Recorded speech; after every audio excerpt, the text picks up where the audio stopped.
বিপিতে আজাদি, ক্যাম্পাসে আজাদি, মঞ্চতলে আজাদি, ভিসিতে আজাদি, টিএসসিতে আজাদি, কার্জনে আজাদি, সেন্ট্রাল ফিল্ডে আজাদি, রাস্তায় আজাদি, আমরা কি চাই আজাদি, পিন্ডি থেকে আজাদি, পিন্ডি থেকে নির্বাচন, প্রহসনের নির্বাচন, বয়কট বয়কট বয়কট বয়কট, প্রহসনের নির্বাচন।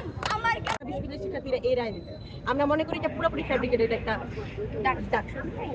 এটার পিছনে এটা যদি নির্বাচন কমিশনে ছিল তারা, তাই হচ্ছে সবাই যারা হচ্ছে এই নির্বাচনের সাথে সম্পৃক্ত ছিল, যারা হচ্ছে টাকা দিয়ে ভিসিকে কিনে নিয়েছে, যারা টাকা দিয়ে ক্যাম্পাসকে কিনে নিয়েছে, যারা টাকা দিয়ে নির্বাচন কমিশনকে কিনে নিয়েছে, তারা দায়ী এই ভোট চুরির জন্য, এই ভোট কারচুপির জন্য এবং সুষ্ঠু একটা ডাকসু নির্বাচন না হওয়ার জন্য।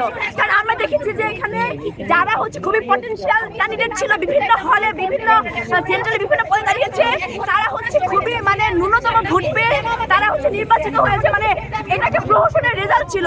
আমরা এটাকে বয়কট করছি, কারণ হচ্ছে আমরা আসলে ক্যাম্পাসে থাকি, ক্যাম্পাসের হচ্ছে আশেপাশে মেকানিজম বুঝি, ভোটারদের হচ্ছে পাস বুঝি।